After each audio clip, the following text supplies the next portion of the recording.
This may come as a bit of a shocker, but it might have been literally impossible to play every indie game at E3 this year.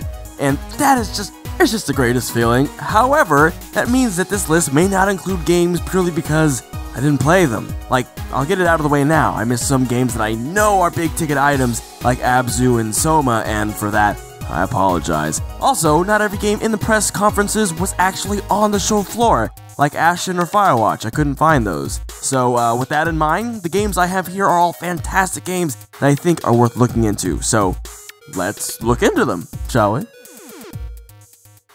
I adore Nidhogg for its elegant and minimalistic approach to dueling combat. I adore Capsule Force for its frenetic and minimalistic approach to dueling combat.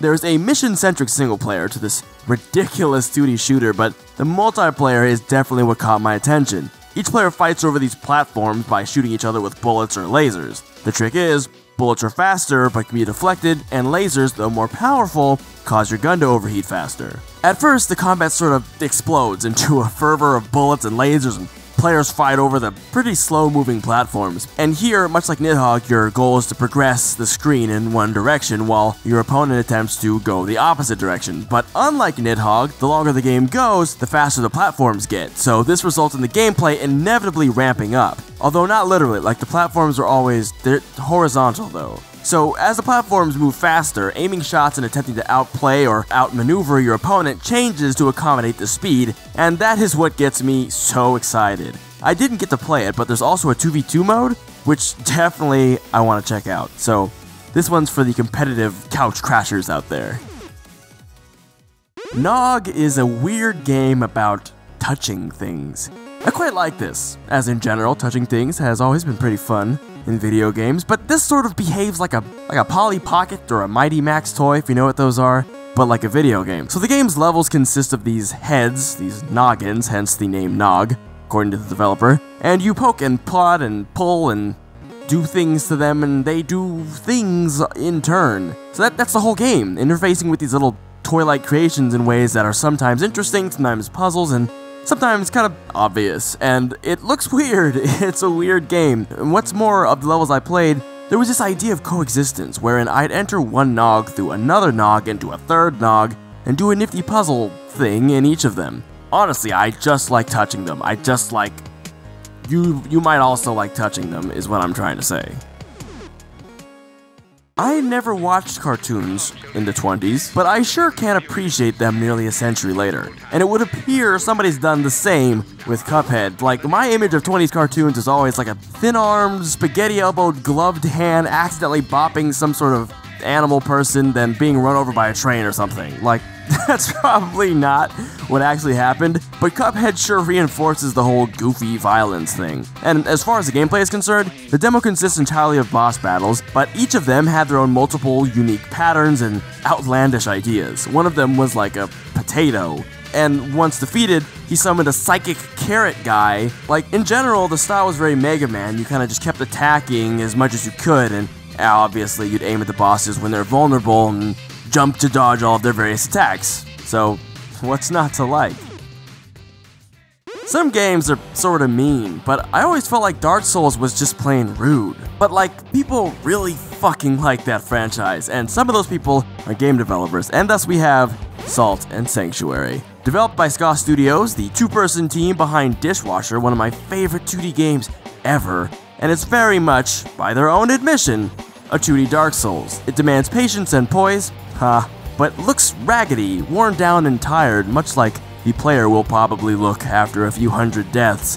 Enemies hit hard, some hit fast, and some wait for you to blow all your attacks against their defenses. From what I saw, all the Dark Souls-y things are there, except for the third dimension, so the 2D level design instead presents a very different set of challenges in the combat. You can't just dodge roll everywhere, flopping around like a fish evading Poseidon's triumphant fork.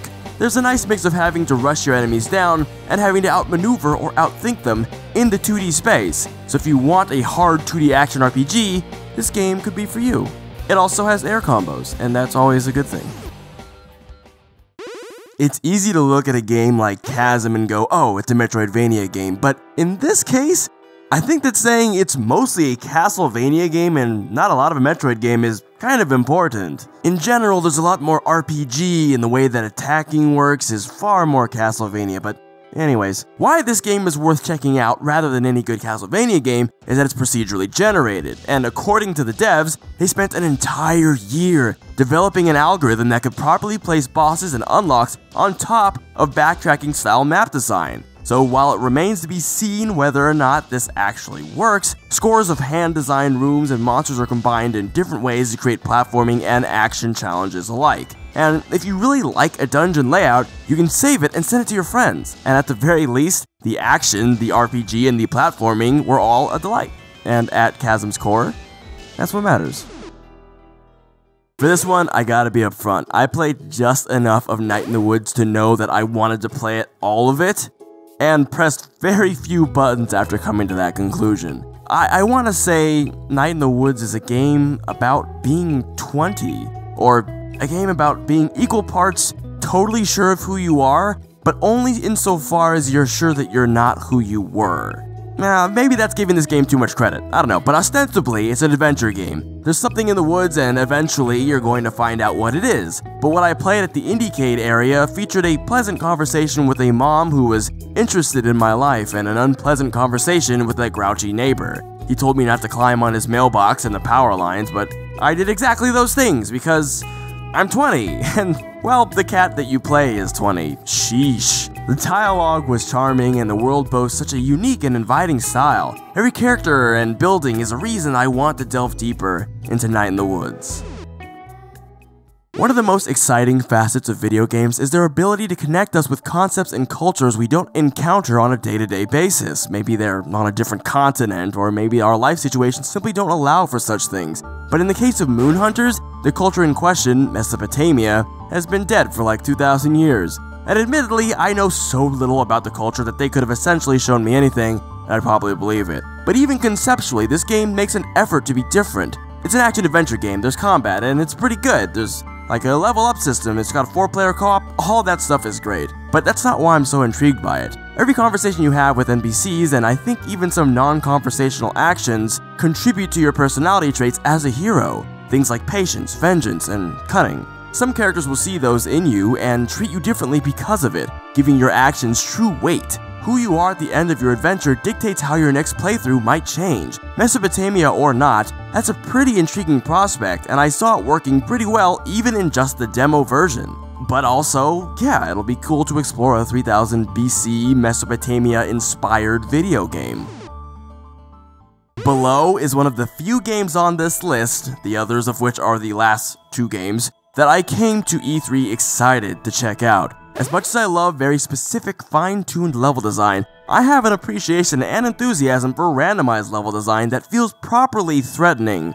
Below feels threatening. It's a roguelike that's quite dark. Literally, you're not necessarily in a dungeon crawler, but it evokes a very strong feeling of unease and trepidation. One of the biggest benefits of the genre is claiming responsibility for your successes and your failures, and Below does this with its survival combat and its adventure design. The combat is quick and tight, with enemies sometimes rapidly pursuing you, forcing defensive options, and other times running away to preserve their own life, just as you will have to. Hunger, ailments, or all manner of things will hamper your progress, or they did mine, even in the short amount of time that I had with the game.